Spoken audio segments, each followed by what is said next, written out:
Okay, here we are with front of the class real stories from real educators. And our real educator today is none other than Angie Haller. Angie, how do you introduce yourself to others in this educational space? Like, what do you teach? Where do you teach? How long? What are you working on today? How do you introduce yourself to others who are in this world who kind of have an understanding of what it is that you're talking about? Yeah. Well, thanks for having me. So, although I've played a lot of different roles in the world of education, I always tell people I'm a teacher by trade. Teaching, being in the classroom is where my heart lies.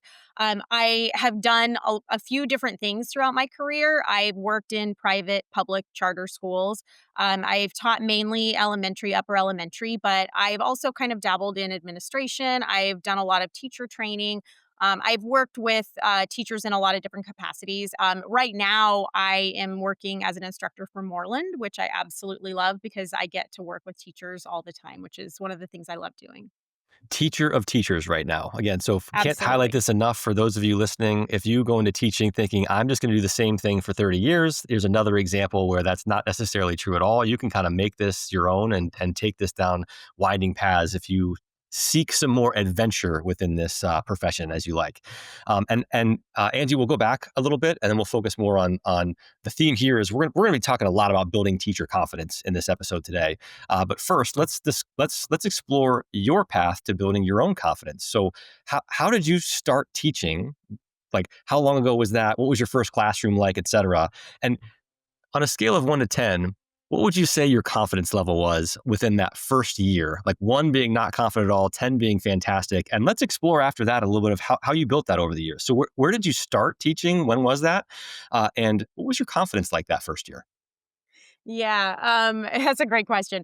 So I never intended to be a teacher, which is kind of a theme on a lot of the guests that you have. I love your podcast because it's kind of all of these teachers that never really intended to be a teacher, and that was my story as well. I never intended to be a teacher.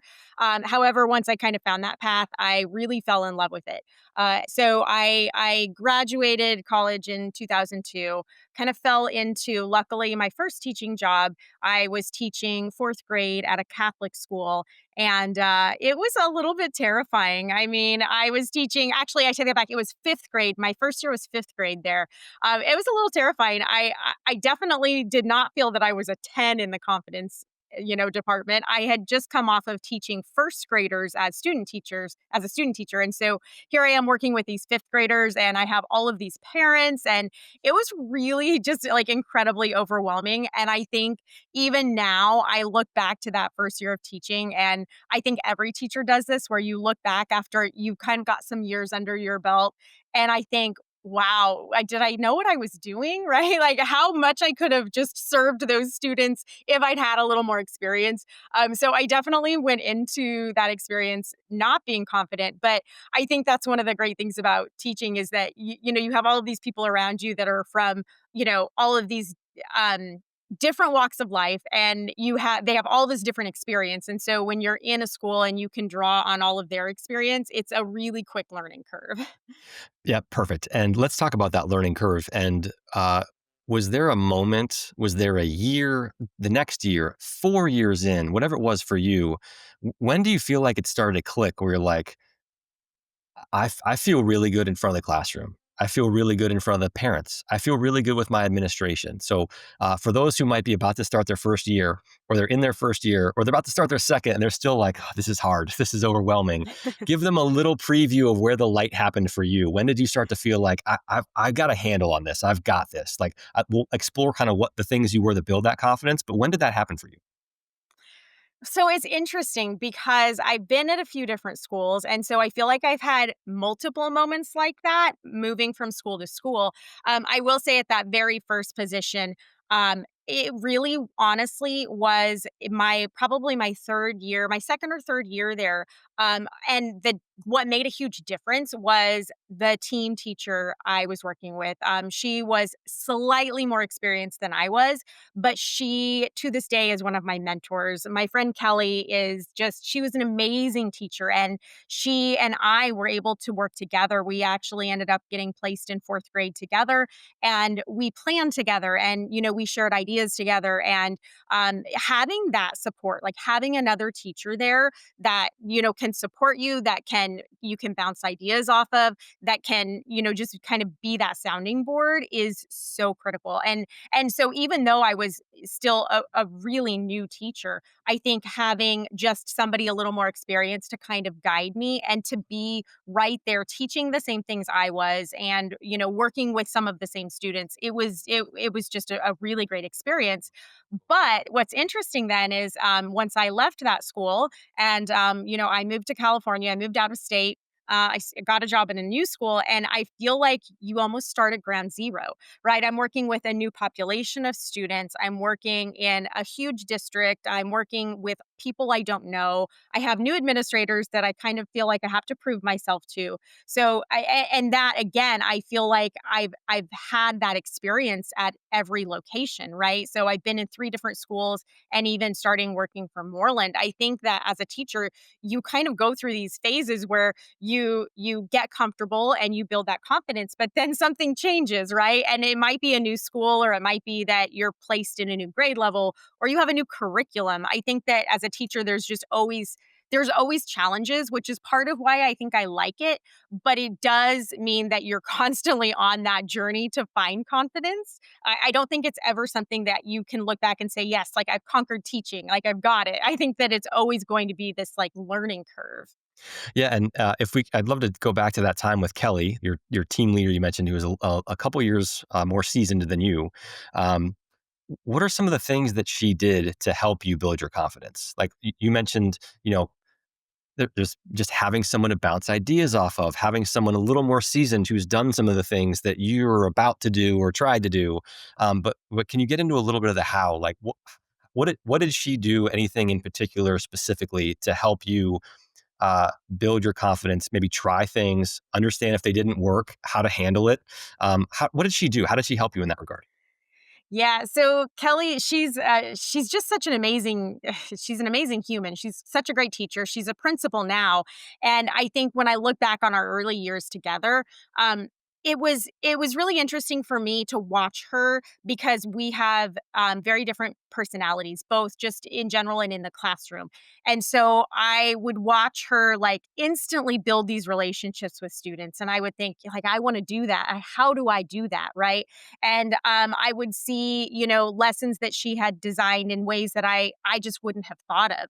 And so I think just having that kind of open relationship with any teacher that is willing to mentor you, where you can really dig into what they're doing, and you can be vulnerable too, right? Because there were many days after school where I'm in her classroom saying, wow, this was a disaster, right? Like, did you teach this lesson today? Because I tried, and here's what happened.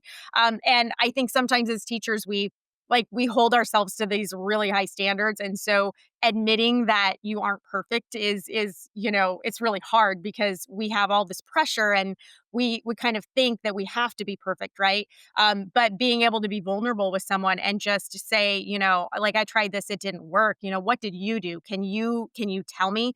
And we just developed this friendship, and it was just that type of situation where I knew, even if it was the middle of the day and there was something really tough going on. We had a really tough group of kids one of the years we worked together, and there were days where we're having conferences together with kids out in the hallway because all of our kids are intermingling at recess. And just knowing that you have somebody there to help you with that hard stuff, I think that it's so key. I mean, just finding that person, and then being willing to be vulnerable with them so that they can show you the ropes. 100%. Like it's hard to ask for help with a problem if you don't admit first to yourself and then to that other person that, like, hey, this is something I want to get better at. That there is a problem first. Really Yeah. quick. Really quick side note on this conversation, on this with Kelly and kind of being your mentor, either formally or informally. Um, how did that happen? Like, did you ask, like, "Hi, will you be my mentor?"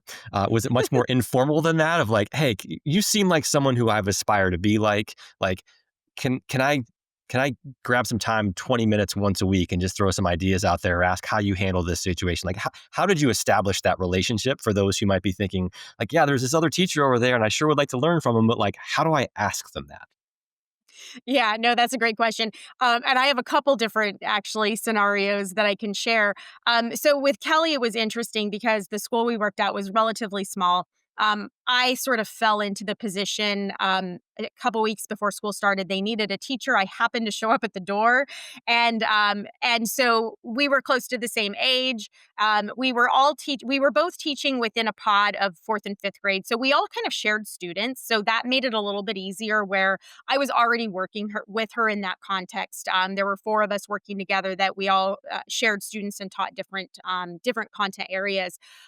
However, I think that after we kind of saw this is something that we can kind of help each other, we can be a support. We actually requested to teach the same grade. And so there were some, changes at the end of the school year and we were able to partner up and teach together. And so that was really great. Not everyone is lucky enough that that is their situation.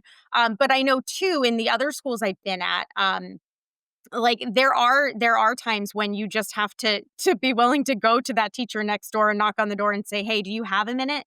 Because I've been there, like in the school that I worked at, in the second school I worked at, I was definitely a fish out of water. I was dealing with a brand new student population that I didn't have experience with, and I was in a new place as well. And so there were just so many changes for me, and I had to be willing to just kind of step out and say, I don't know the curriculum. I don't know what to do in this situation. And so being able to go to someone's door and knock and say, hey, can you help?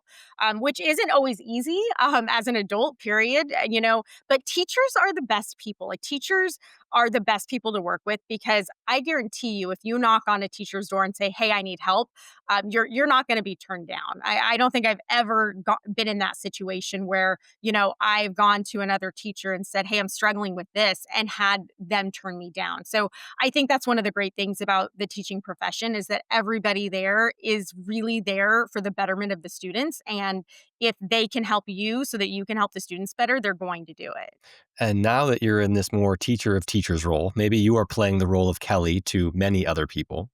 What, if anything, are some of the very common pitfalls that you see first, second year, or early teachers fall into? And what are some of the practices, the tactics, the strategies that you advise for how to bounce back, how to build that confidence, how to go from feeling overwhelmed to not feeling overwhelmed? So, can you share a little bit about some of the maybe some recent advice that you've given to some soon to be or early teachers around how to not feel so overwhelmed and build that confidence that yes, you may have not thought you were going to be here either, but you're here and you can do it. So can you share a little bit, Tim, in your perspective of you are a Kelly to many people right now? What are some of the most common advice that you give to people? What are some of the most common strategies that you advise them to start? Yeah, that's a big question. So I think that the biggest thing I will tell new teachers is that there's two things. You have to be willing to admit that you're not going to be perfect. Because again, I think it goes back to so many teachers kind of having those perfectionist tendencies. And it's just not a reality, when you're working in a classroom with a lot of moving parts and you're brand new at it. But also, I think you have to be willing to kind of lean into those things that you're scared of. For me, that's where a lot of growth and confidence has come. Any any You any know, particular examples? Like anything in yeah, particular that you remember of like I'm afraid of this thing, so I better do it. Yeah, actually, there's two specific things that come to mind. One of which is working with parents. As a first year teacher, I was terrified. Mm. I was 22. I didn't have kids of my own. I'm walking into this classroom of 20 students and 40 parents, and it was a little terrifying. But I think that for me, the great thing about it was because I was so aware of it. I maybe overcompensated for it, and I think that now communicating with parents is probably one of my greatest strengths. I find a lot of joy in working with parents, and I find it like it's just such an honor to know that these parents are entrusting me with this small human being who is their everything, and that I get to play a part of that. That I get to be a team with them, and I don't think that I would have had that kind of experience if I hadn't kind of leaned into that fear as a first year teacher. But it doesn't just happen as a first year teacher either. So when I moved yet again to the third school that I worked at, I was in a different teaching situation, of course. And for the first time in my career, I mean, I'm about 15 years into teaching. And for the first time, I was taxed with one of the subjects I had to teach was history. I'd never taught history just because it was not in my prior, my prior responsibilities. And I found out really quickly that I was not very good at it. And I didn't really like it. And so for a couple years, we kind of, we did the book and we did the questions and we did the tests and then I realized this is really awful and it's really boring and I'm really not good at it. And those are the things you kind of want to push to the back burner, right? Like, I know I'm not good at this, so I'm just kind of push it under the rug. But I decided I was just going to like lean into this. And so because of that, I worked with my administration, I got permission, and I kind of redesigned how I approached teaching it. And so instead of just reading the book and doing the questions, we started doing crazy things. We would spend a week studying a historical period, and then I would turn my classroom into that historical period, and we would do wild things all afternoon where we would, eat food from that period. And I had a teepee set up in my room. We threw spears on the playground. We had a Spanish mission, but like that experience would never have happened. Like all of those fun experiences that I remember, that I know my students remember, and all of the learning that they took away from that, it wouldn't have happened if I wasn't willing to kind of lean into that thing I wasn't good at. So I think as a new teacher, when you jump into your classroom and you're overwhelmed, I think you have to realize you're not going to be perfect at everything, and that those things that you find that you're really not good at, that you can't shy away from them, that it's okay to kind of dive into them and think outside of the box and find ways, to really make them kind of something you really excel at as opposed to something that you're afraid of. As a side note, I think that's the second time I've heard a teacher on this podcast mention throwing spears on the playground. So I love that that's becoming a common thing. I'm going to find more people who I guess have done that. Um, Going back to your point about really getting on the same team and being proactive with parents, there's a couple subtle ways that you worded things there for a second that I'd love to dive deeper on. But mentioned like, you know, I'm so glad I'm on the team with you where we have the shared goal of helping your child realize their potential. Like there's some things there that you kind of alluded to. Um, could you share a little bit of like how have you had a successful what's an example of how you've worded and had a successful parent interaction, say at the beginning of a school year, um, uh, to be on the same page with expectations of kind of the expectations you have for them and maybe the expectations they should also have for you. Because sometimes that can be scary, right? Like, so can you share maybe an example of how you've handled that later in your career and maybe why you choose to phrase things that way or why you choose to share the stories that you do with those parents and why that interaction works? So can you share a little bit more about that? Yeah. Like I said, I feel like working with parents has become a really a strong suit for me. And I think there's a few things that I do right at the beginning of the year that really set it up that way. And it's nothing groundbreaking. It's things a lot of teachers do.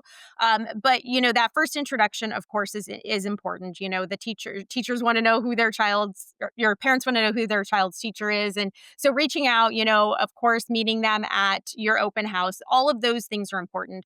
But one of the things that I always tried to do, kind of beyond that, is I always made sure within those first 2 or 3 weeks of school, when I was getting to know the students, I always made a point to contact every parent about something positive that was really like individual to their child. And it only took a minute, to do that for every child. But I think it was really important because I think, and I can say too now as a parent, right? When you have a teacher that reaches out and says, "Hey, I just noticed this really great thing about your child," that holds a lot of space in their heart, right? And so when you have that experience as the first communication, I think that it sends the message to the parents that this teacher is really interested in my child as an individual. They're clearly looking for, ways they can help my child, ways they can, get to know my child. And so that makes it easier too later on in the school year. If you do have a problem arise or a situation that you need the parent's support, it's a lot easier to reach out and ask a parent that you already have a relationship with. So I think that's really important. But the other thing too that I feel like I've always made a priority is being really just honest and transparent with the parents. I like to let them know what's happening in the classroom, what we're doing. I, always have had weekly newsletters. I, for a few years recently, did like a weekly Facebook live chat where I would just hop on and go over what we were doing that week. I just think that when parents know that you're really honest and transparent, it just builds a different kind of trust. And I never had an issue or I never had a problem, saying to my parents, you know what, you're right. I think maybe I'm wrong on this, And I think that when parents see like you're human and you make mistakes and you're just transparent about it, I think that it just builds a really trusting relationship. And when you have parents that are willing to support you, that also is just a huge boost to teacher confidence, because that can be such a stressful situation as a teacher when you're dealing with all of these parents and their expectations. Yeah, and that as a takeaway for those listening, that's something like you can be a first year teacher, you can be a 15th year teacher, like anybody can go in the first week or 2 weeks or 3 weeks of class and find something positive that every single student did in that class and just let the parents know. Mhm. Anybody can go do that. We're, some schools just started, some are about to start. We're kind of in that time period right now. That can be something any one of you can do right now and buy instant credibility with the parents that shows that you care, that you notice, that you're paying attention. And most calls people get from a school, I would guess, are negative. So if they get a positive one, like what a difference maker you are all of a sudden right off the bat as a new teacher potentially doing something like that. Yeah, And if you might be absolutely. thinking, I'm going to share a quick story real quick. If you might be thinking, oh, but there's this one troublemaker, like it's so hard to find something positive that little Johnny did.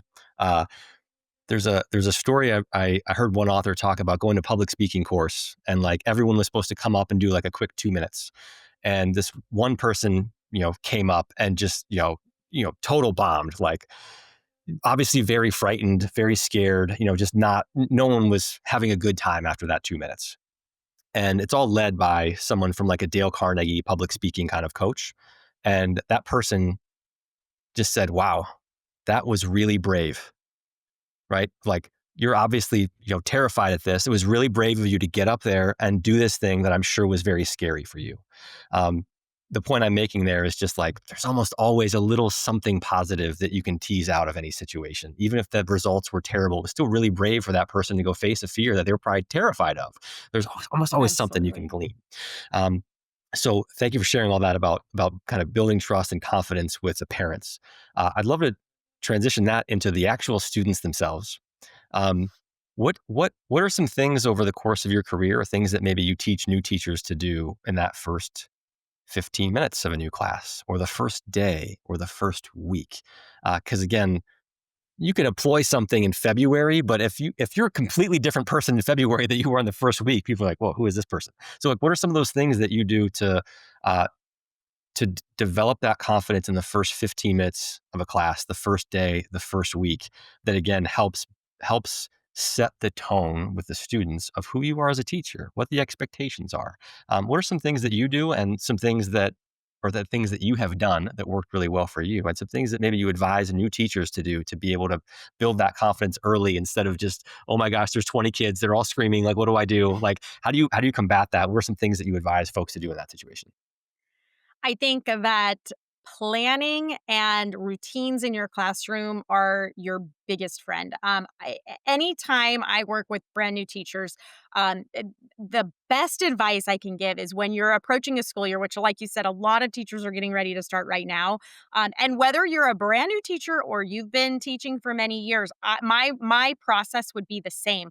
I would sit down and I would literally think through the every minute day from my start of my day to the end, and I would think of what do I want it to look like? What do I expect from the students, right? What kind of routines do I want to have in place? And then when you as a teacher go into that very first day of school already knowing, when the students walk in the classroom, I know I have a routine. Just because it's the first day, it doesn't mean that we're going to make it a free for all, right? So, and I think too, you as a teacher, setting that tone, like you said, for the students, so the students know, oh, okay, like this teacher, she already has a plan. She knows what she wants us to do, and we're starting from day one.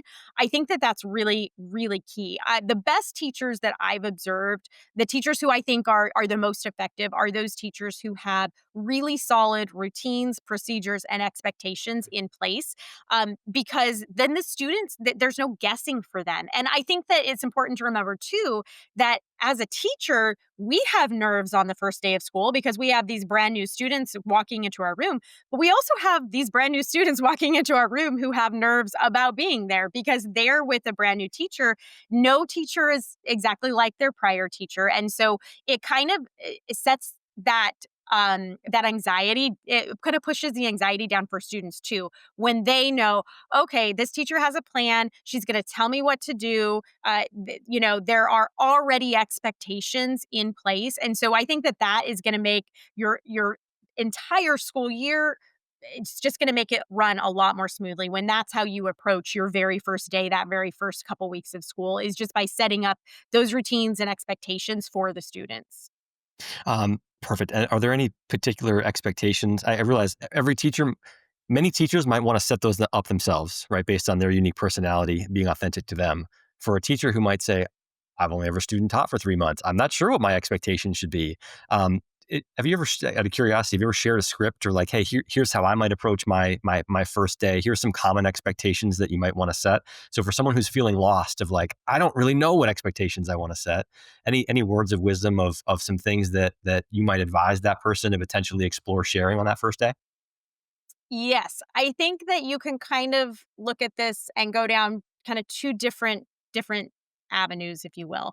I think for a teacher who doesn't know where to start and really wants something that's kind of already set up that I can just put into place, I'm a huge fan of whole brain teaching by Chris Biffle. He's an amazing educator, and his system has five solid classroom expectations, and you can literally start the minute they walk in, and they're great expectations. I actually use those in my classroom many years. So if you want something that's kind of already clear cut set up for you, that's where I guide teachers.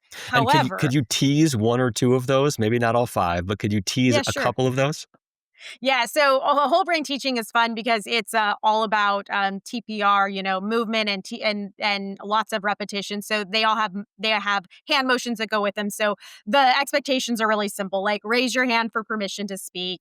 My favorite one of those, and I think they've kind of morphed it since I started using it many years ago. But the last expectation used to be keep your dear teacher happy, because that kind of covers everything that the other expectations don't. But raise your hand for permission to speak, raise your hand for permission to leave your seat.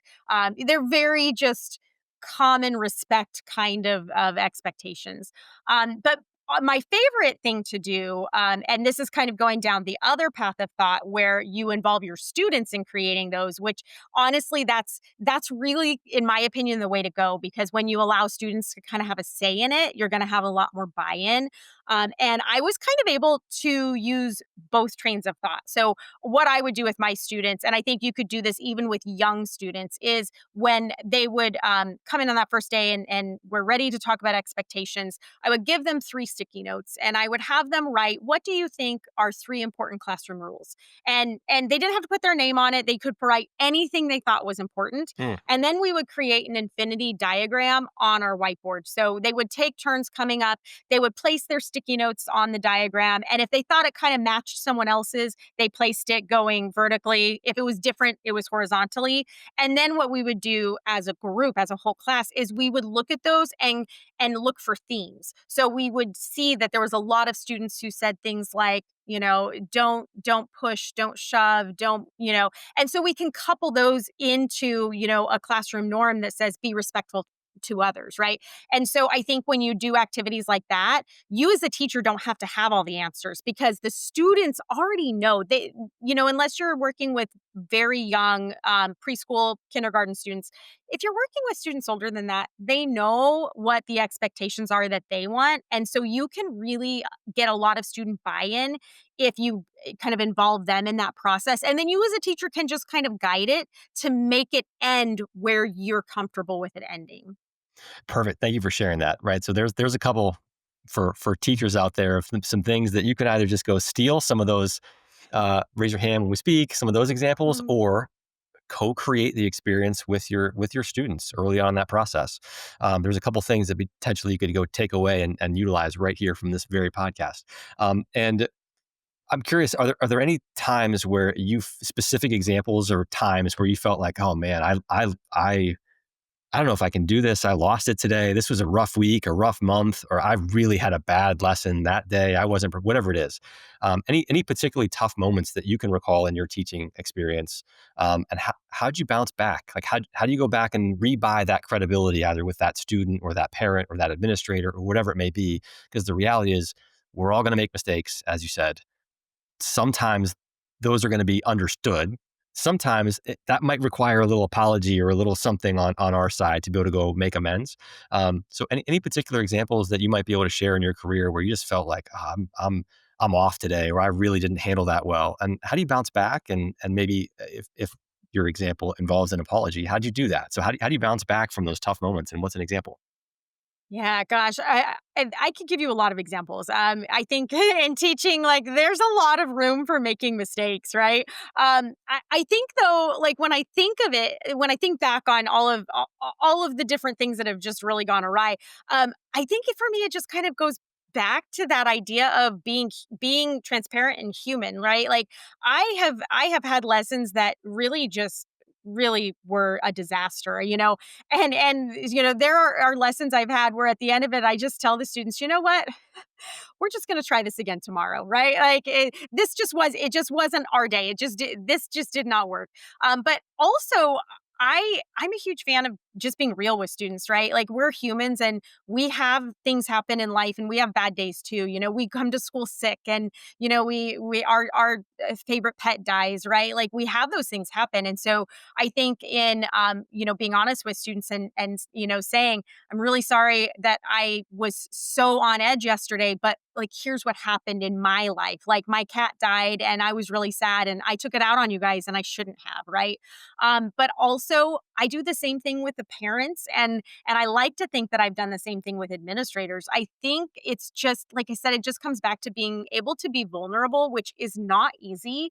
And sometimes it does take time. It does take a day. And there have been students in the past, like individual students, where maybe we really just kind of clashed and butted heads. And the next day, it's important to go back to that student and say, listen, I know we didn't get along yesterday and I'm sorry. And, let's try this today. But I think the best teachers are those that can admit mistakes. And that's where it sometimes is hard because as teachers, we don't want to admit we're less than perfect, right? Because we have all of these little humans that are looking up to us and kind of put us on a pedestal. But being able to just be honest and transparent with them and apologize when it's needed, I think that builds a lot of credibility, and I think that goes a long way too in building your confidence because then even if I make a mistake, my administrator or my students are they're not going to look down on me for it, right? They're going to see me as human as well. Um, any uh, any proud on the other end, instead of mistakes, right? Any proudest or coolest moments in the classroom that you can share? Anything come top of mind as you look back on your years in the classroom of just like that was a day or a student experience or whatever it was that you still makes you light up, makes you smile. Anything rise to the top that you can share? Yes, lots of them actually. I've been very fortunate. I will share one though.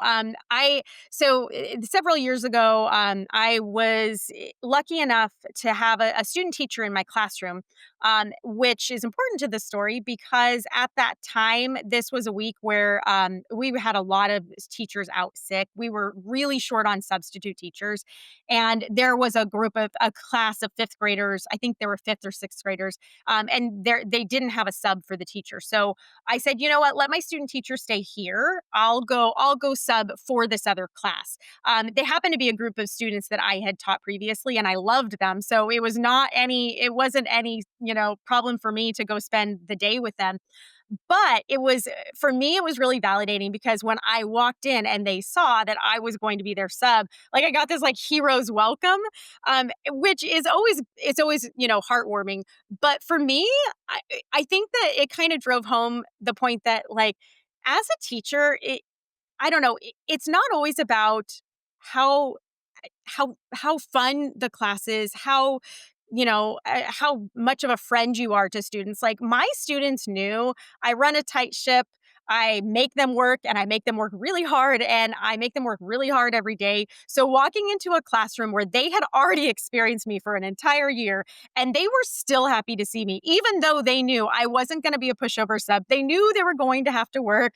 They knew that it was not going to be your typical sub experience where, they're going to watch a movie and play games. But they were still like overjoyed to see me. And so that was really validating for me as a teacher just to know that I'm doing something right. I might be holding them to these really high expectations, but like look at where it's got them. So that was a really great moment for me. Yeah, thank you for sharing that. And you mentioned about the spear throwing example earlier. I like dive into that one, and then we'll kind of get into some more rapid fire, quick hitter questions. But like tying that in with building teacher confidence, right? Like I think it'd be probably very difficult for a first year teacher to say, man, this history lesson seems really boring. I'm going to dress everybody up in this particular area of this time period that we're studying, and we're going to go throw foam spears in the playground or whatever. So, can you, I guess, with that in mind, can you share a little bit about like, how did you develop the confidence to go, like, I got to change something in this history class? This isn't really fun for me. I can tell it's not fun for the kids. I'm going to experiment with things. And I'm assuming some administrators, you had to get on board with this. And if some of the things didn't work, being comfortable and confident enough of like, okay, that particular thing didn't work. I'm definitely not going to do that again tomorrow or the next day, even though I thought I was. I guess, can you share maybe the arc there of feeling the confidence to do something different? And even if it doesn't work, understand like that's okay. If I try 10 new things a year and only 3 of them work, like compounded every year, then all of a sudden I get so much better in the classroom, but I got to be comfortable failing maybe 7 times out of 10 or 4 times out of 10 or whatever it is. Can you share a little bit about that mindset of how do you finally get comfortable proposing something different, knowing that it might fail and still being okay with that? Like how did you get to that point? And maybe how do you advise others maybe approach something similar to that? Yeah, I've been very, very fortunate because I've had wonderful administrators, especially at my most recent school, that were so supportive. However, when you're brand new, whether it's a new teacher or at a new school, that is really hard, right? To go up to brand new administrators and say, hey, I kind of have this crazy idea. I think my advice would be to make sure you have a plan. Like I was talking about the beginning of a school year and how planned out I was, that's kind of how my brain works around anything I'm doing. So being able to go to your administrator and say, listen, I've tried this and it's really not working, but here's something that I was thinking and kind of here's how I see it playing out.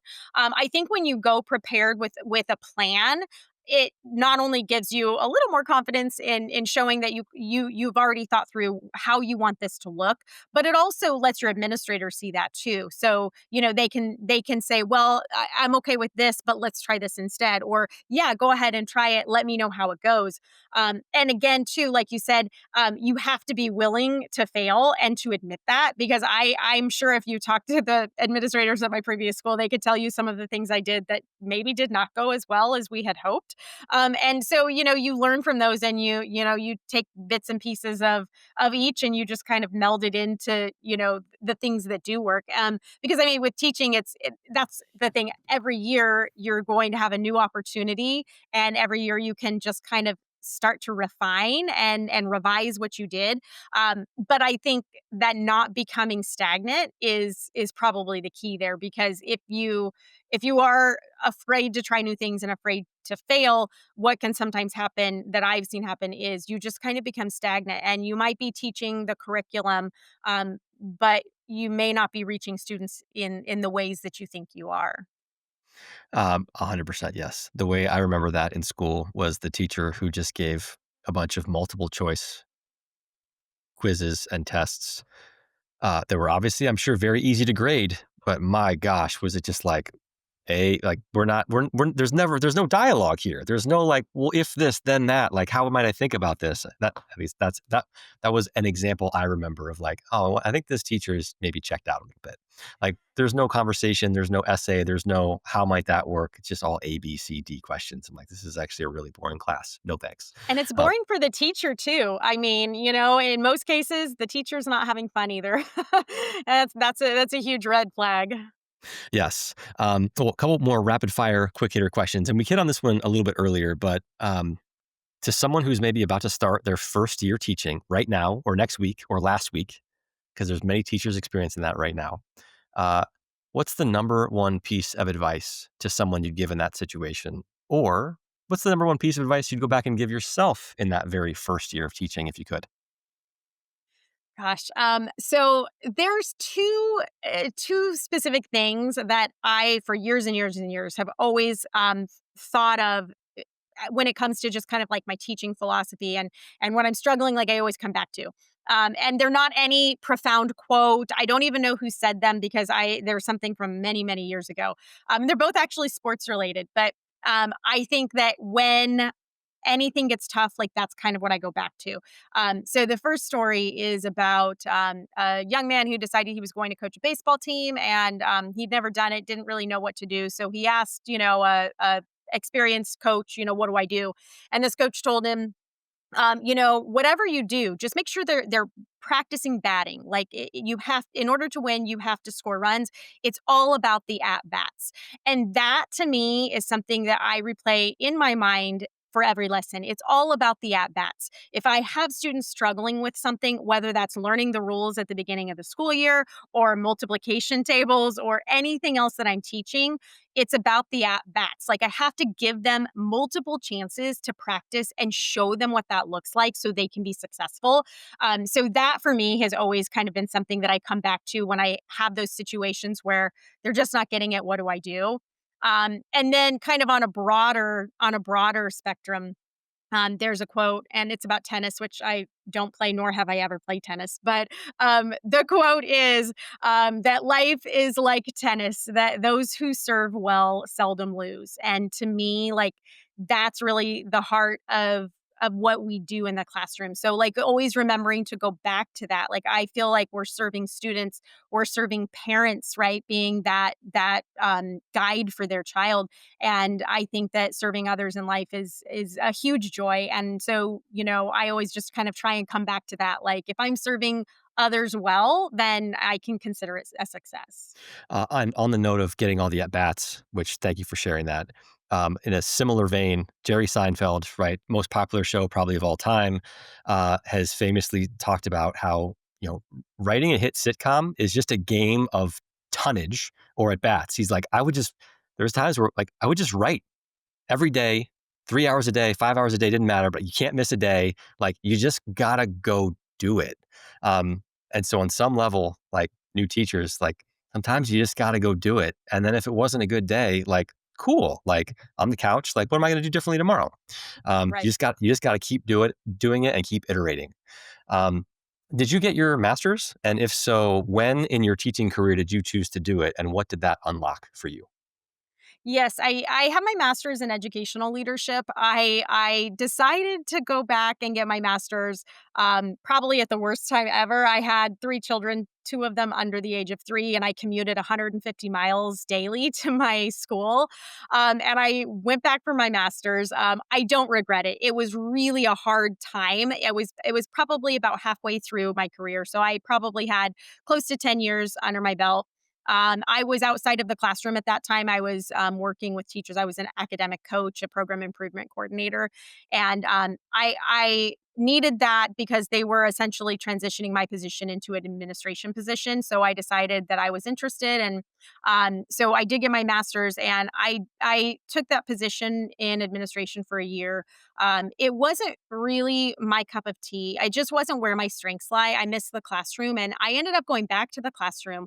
However, I still don't regret getting that master's because it's opened doors like this opportunity, teaching for Moreland that I wouldn't have had, and I absolutely love doing. So I think that not only did it give me so much experience and knowledge just in workings of schools that I didn't have, looking at the financial aspects and, a lot of different things that, educational leadership, has brings to the table that I wasn't aware of.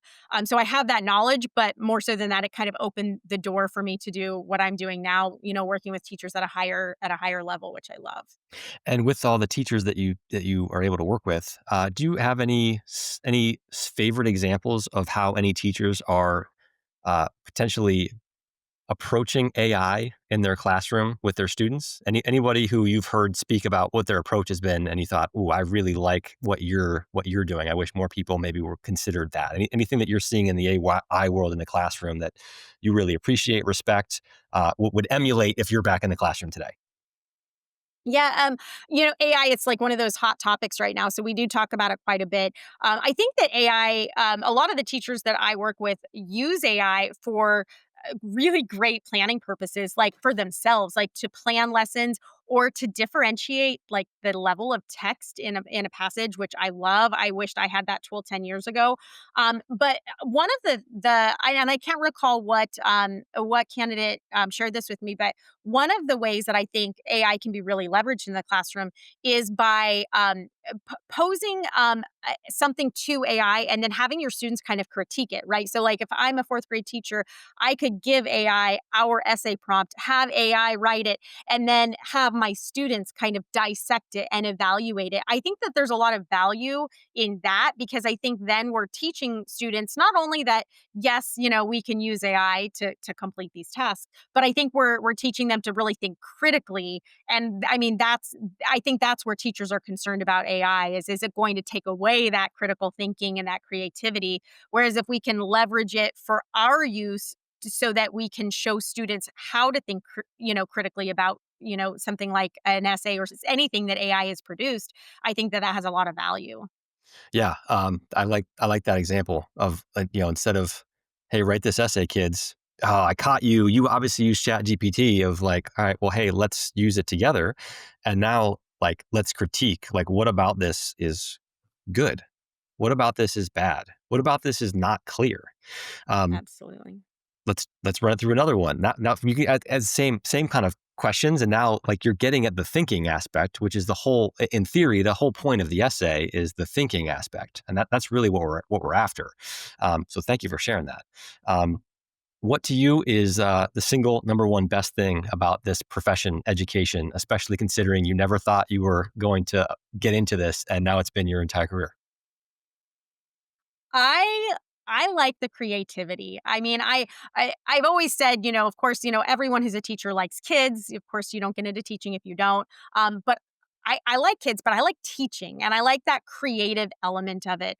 I love all kinds of creative things. And I think it's because I like the process. I like, being able to bring something new, that maybe hasn't come to light before, and then the end product. And so, like, whether I'm in the classroom with young students doing crazy things like I've shared, or I'm just like creating, presentations for my candidates now, I think being able to be creative and try and like push my own limits and think outside of the box, like that for me is really rewarding. So I mean, obviously, like I love the fact that teaching it makes ripples. You're making impact in so many lives.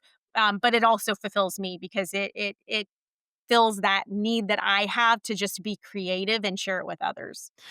Maybe an answer those listening wouldn't have expected, but yes, you can be very creative when you are leading a classroom. Maybe it'd be more fun, actually, if you are too. On the other end of that, what's the single worst or toughest thing about this profession? Or if you could just change one thing overnight, what would you change? I think the emotional baggage that kind of comes with it. I think that for a lot of teachers, like that's the hardest. When you go home at night, you're going home with all 20 of your students' concerns and problems, right? And whether or not you have that work-life balance, like it's hard to eliminate that emotional baggage from your mind. And I know too, it's like this high expectation that everyone has for teachers, and that can be really hard emotionally too. I think back to when I was in the classroom right after COVID, and all these expectations for teachers. We're wearing masks and separating students and teaching online and in person at the same time, and we're keeping seating charts and taking temperatures, and like there's so much emotional output there. And I think that that's the hardest thing, is just finding ways to manage that, because you're not just managing your own emotions, you're also trying to navigate the emotions of all of the children that you're working with. So I think that that's probably the hardest thing about it. And to someone in their first year, to add on to that for one more very quick question, um, how might you advise them to figure that out, and or how did you manage to figure that out for yourself? I don't know that I have all the answers yet, but I can say, I think being reflective, like being able to find time, like find that space to process, is really important, because that's part of what we struggle with, is finding time for that. Finding the time to like stop, reflect, really process, but also being in that situation where you can reach out to others, to other teachers.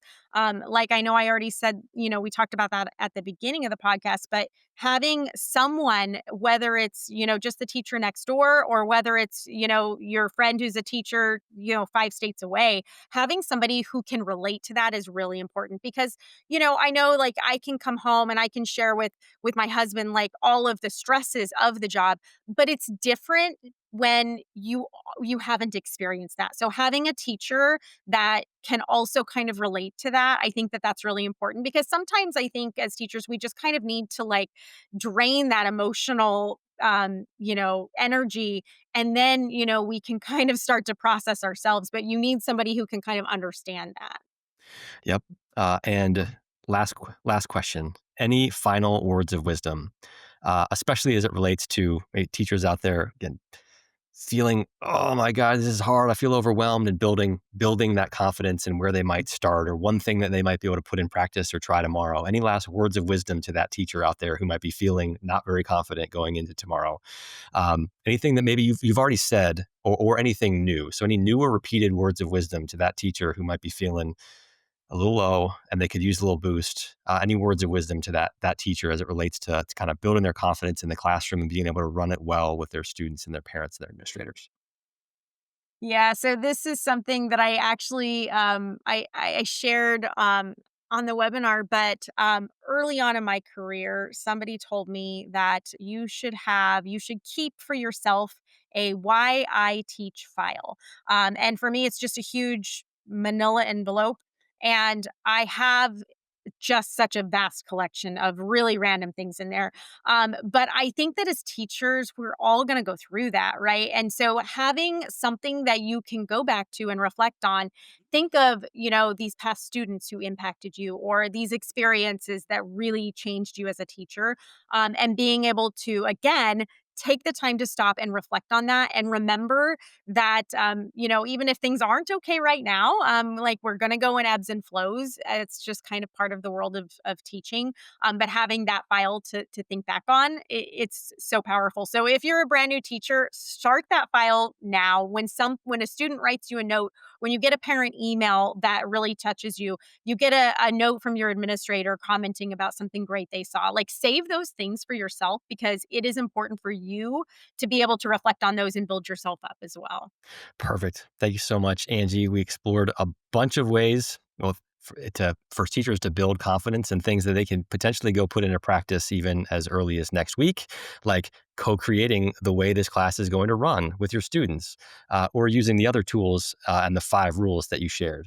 Um, we've got finding something positive about the students in class and sending that proactively to the students before any negative news happens first.